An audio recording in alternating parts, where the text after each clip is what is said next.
Stay tuned for the 4th episode in the series on manifesting your goals. Today, we are tackling those annoying habits, the behaviors, and/or the situations that get in your way and keep you from taking action, even though you may be connected to your goal, and even if you have a plan in place to get you to your goal. If you're not taking action, or if the action you are taking doesn't seem to be doing much to move you closer to your goals, or if something always seems to come up that just takes you way off course, don't worry about it. We're fixing that in today's episode, which starts now.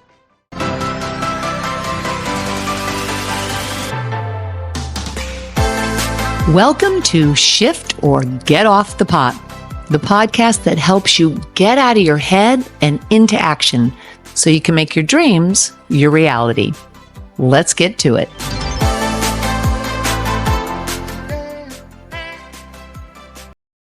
In this episode, we're going to explore some of the things that may come up once you have your plan in place and you know which actions to focus on. Because despite knowing what to do, you might find yourself lagging a bit when it comes to doing those steps. Pulling back, procrastinating, starting then stopping, all of which is very common, and all of which simply keeps you on a treadmill just dreaming and hoping, complaining. That's probably too harsh a word. Frustrated. Frustrated is probably a better word. Frustrated that you have the desire, you know your why, you're connected to your goal, and you even have a plan to get to the goal. In fact, you've even chunked things down. Maybe you've even started to take a little bit of action, but something always seems to come up. Something always seems to get in the way. Well, if any of this sounds familiar, we are going to fix it in this episode because it's not unusual and it is definitely fixable. You see, once you have a plan in place and you begin to take action, you may experience two things. First, you could start gaining momentum and confidence and start closing in on your goals. Or two, you may have something that just comes up and it makes you hit the brakes as you move towards your goal. You find that things continue to get in the way, things keep you busy, or you lose your focus and you take your eye off the target. You may self-sabotage. You just don't put your best work forward. Why? Well, this is because of your belief system, which becomes more pronounced when you take action because your actions dictate your results and will always tell you what you believe to be true about your goals and your belief in yourself and your belief in possibilities. This is where your core beliefs, which are dictating your behaviors, become very clear because action always creates clarity. So this episode is focused on the beliefs that are behind your behaviors, which are dictating your actions and ultimately your results. Because those pesky little things, they will derail your efforts and keep you playing small or settling. Your future is dictated by your beliefs, and it is the internal shifts that are going to take you to the achievement of your goals and to long-term success. People often give up too soon because they get overwhelmed and frustrated and they start to pull back. If they haven't made any progress, if they haven't even taken the steps towards a goal, or if they haven't achieved a goal, then they think maybe, I'm just not cut out for this. Oh, it's just too big. Maybe it's just not my time. And then they lower the goal. And in doing so, they lower their belief in themselves. And this just destroys confidence. And then they lose faith that what they want is possible. And the crazy thing is that this is a learned behavior.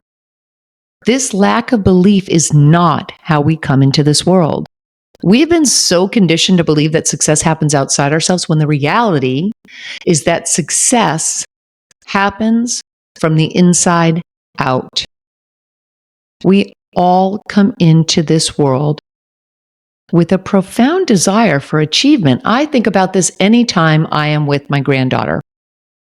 Now at about 7 months, she is so eager to start walking that she is constantly pulling herself up to a standing position, trying to walk from one piece of furniture to the next, trying to climb into chairs.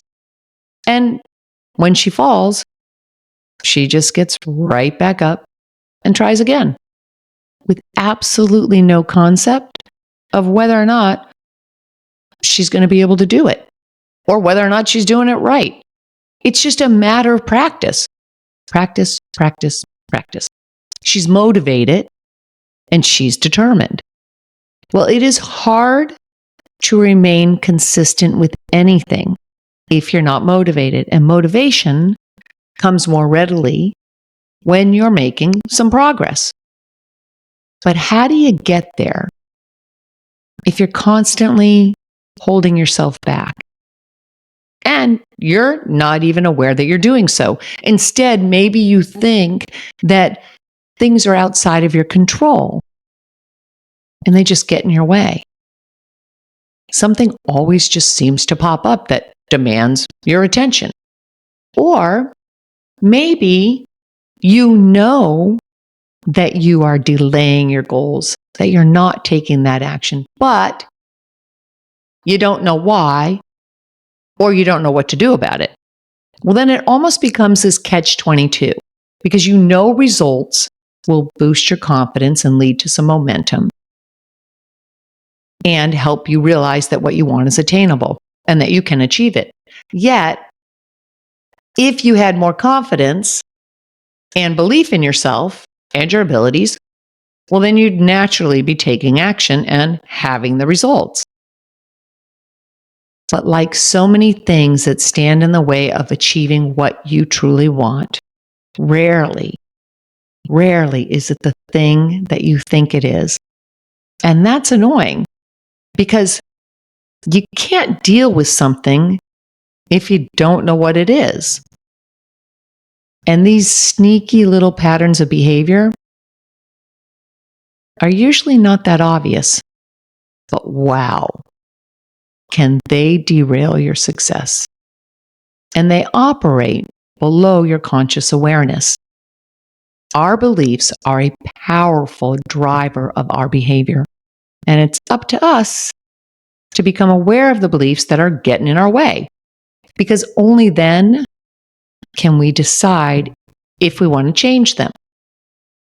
Psychologists tell us that by the age of 5, 50% of our core beliefs have been formed. And by the age of 8, 80% of those core beliefs have been formed. Those beliefs become second nature and they create our reality if we allow them to. As humans, we are all products of conditioning. Our beliefs are being shaped by family, schools, society, religions. We learn what is acceptable and what is not acceptable. Neuroscientists have shown that the stronger the emotion around a particular experience, the stronger the belief associated with that experience will be.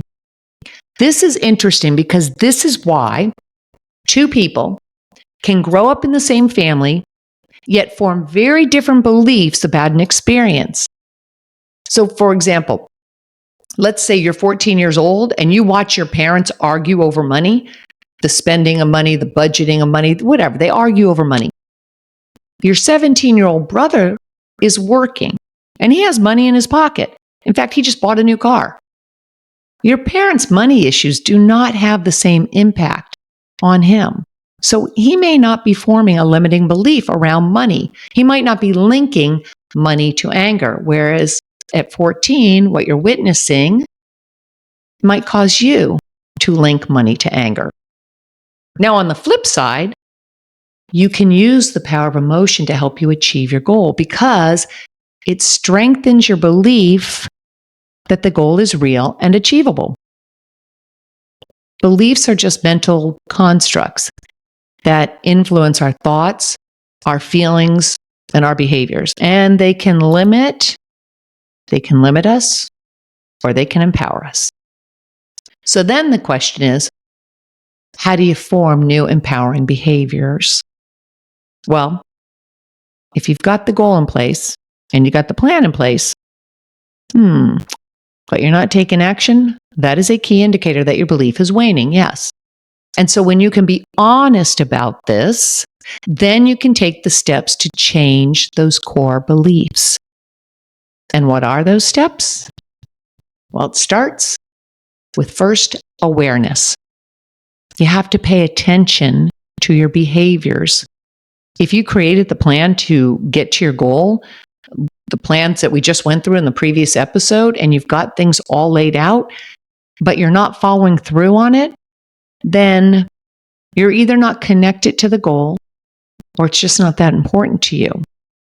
Or you have a core belief that is dictating your behavior and derailing your success. So awareness is key. The second step is decision.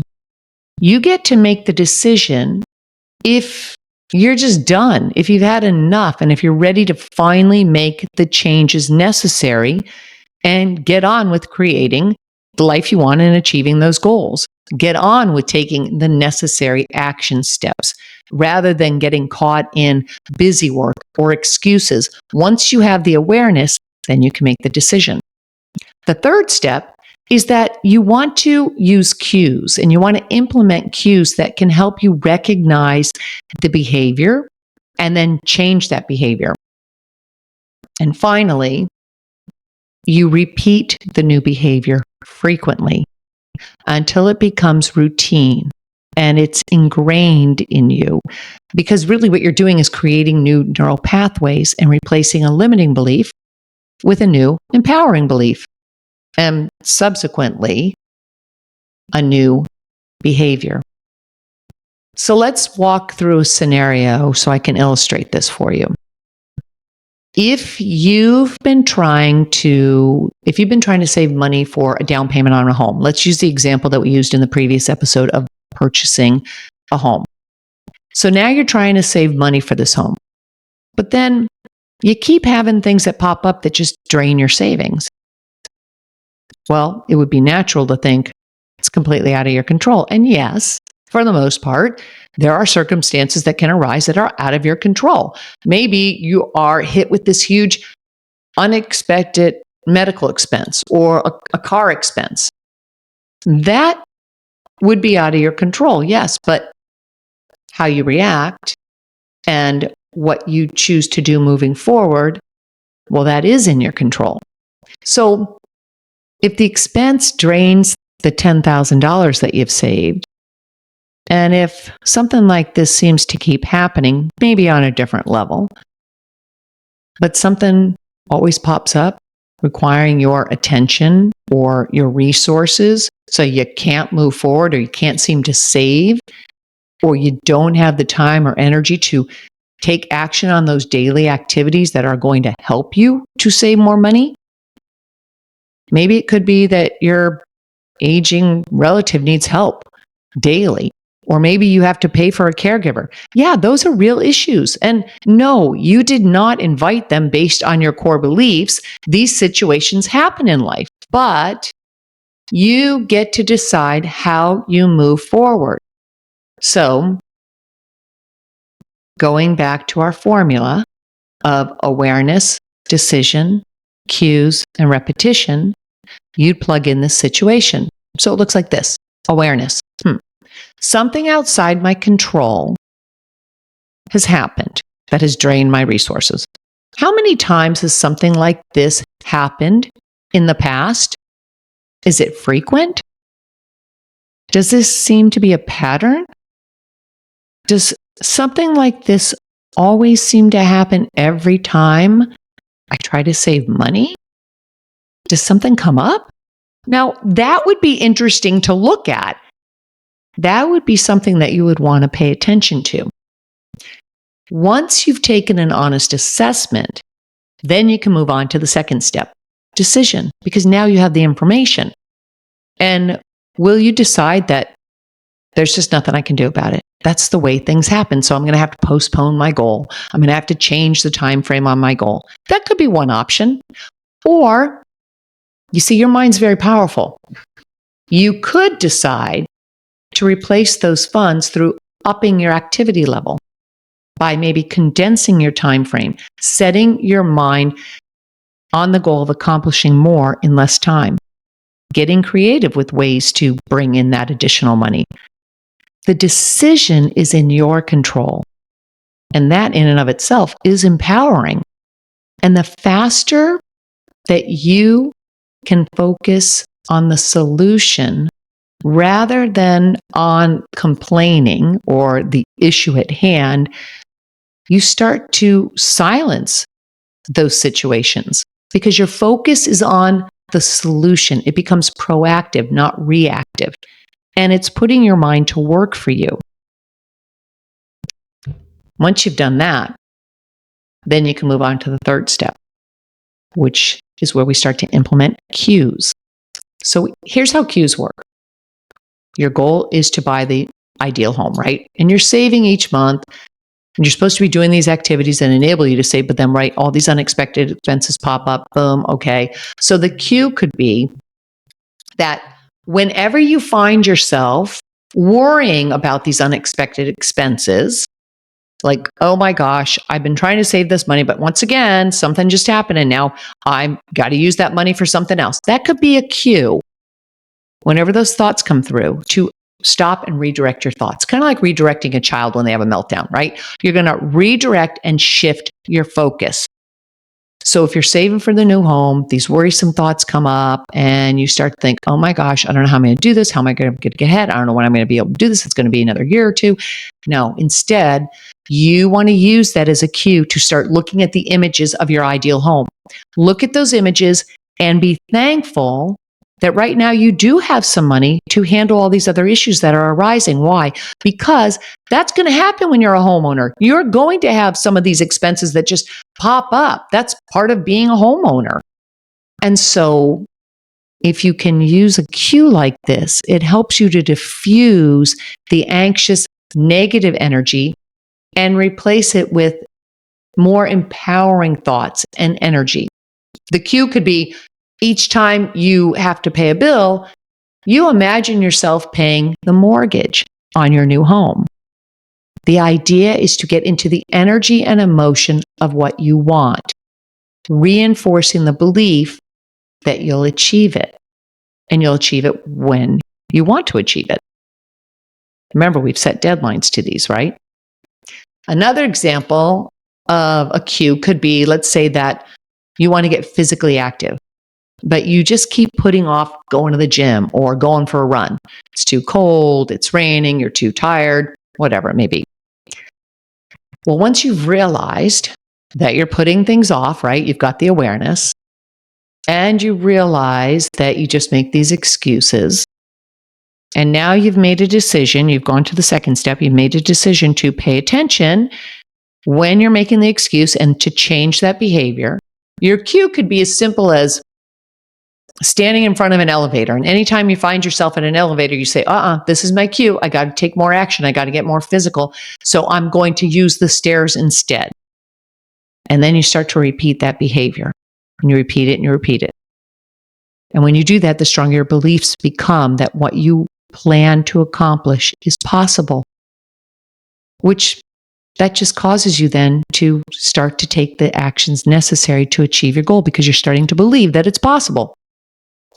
Well, this actually brings up a question. Do you always need to identify those core beliefs in order to change? No, you don't. You can change a habit once you're aware of it by replacing it with a new positive habit, one that is in line with what you want. Repeating that new habit helps then to create those new neural pathways. It's like running along a trail that has been well worn, and you just naturally follow that trail. But when you're creating a new path, you might have to keep at it for a while. You have to keep running through the brush until the continual running through that brush gives way to a new path.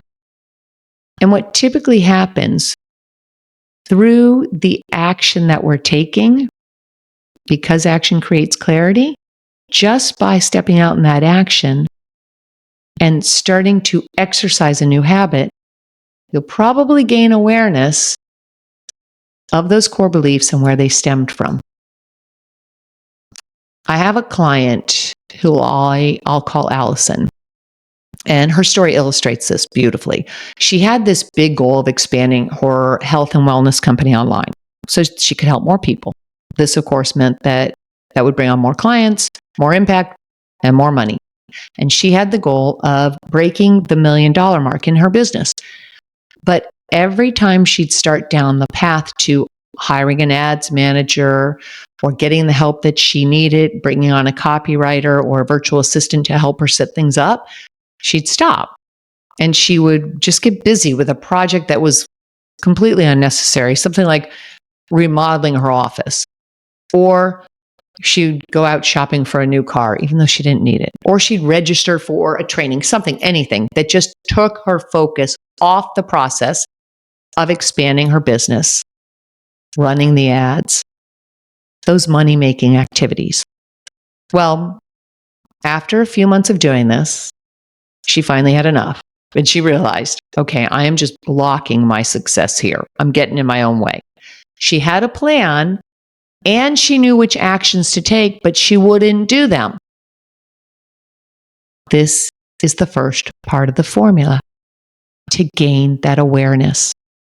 So as Allison started to become more aware of her behavior, she started asking herself questions. And we went through some of these self-assessment questions in the very first episode in this series. These are rarely a one and done. Because you see, as you grow to a new level, you're going to face new challenges. And you'll have more beliefs that will rise to the surface.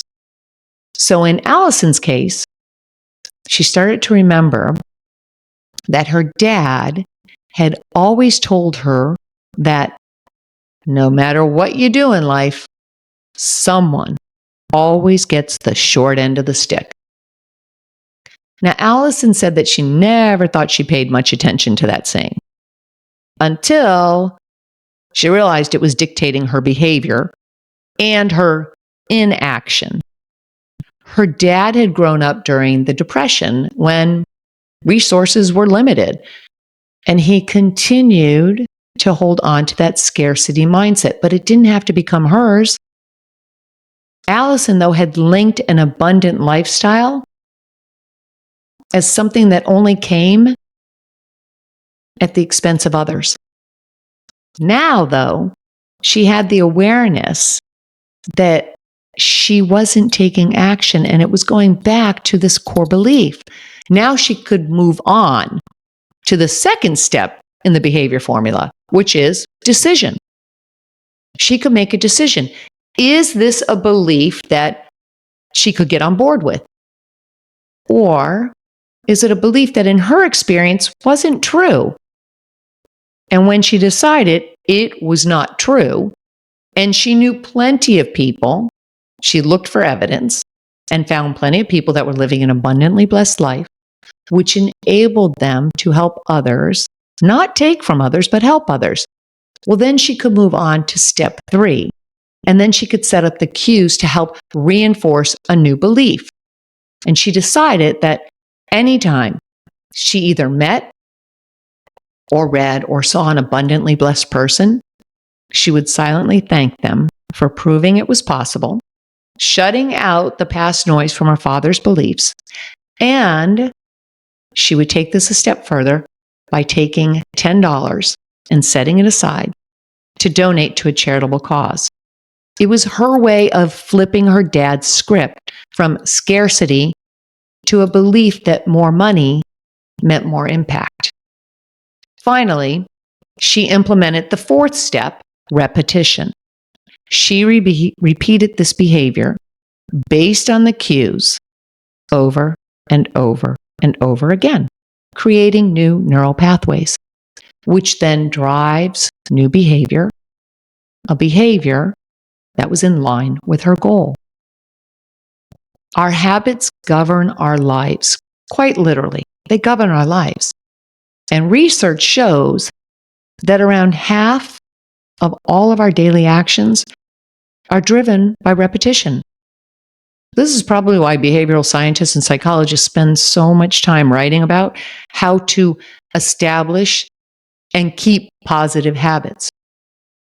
If you've got the goal and you've created your plan of action, but you're not following it, try taking yourself through this process.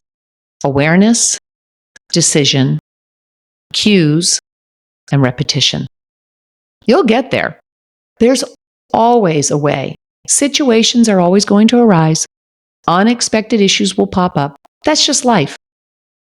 But when you've had enough and you are just tired of being frustrated or tired of settling, you will find your way.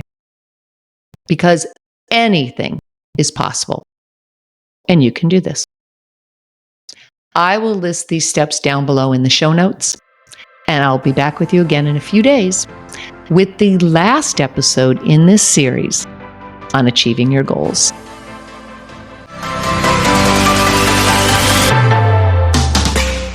Thanks for joining me here today. Remember, you can grab your 90-day plan of action worksheets in the show notes.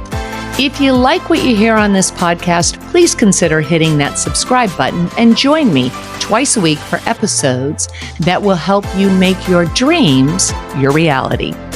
I'll be back again soon with another edition of Shift or Get Off the Pot.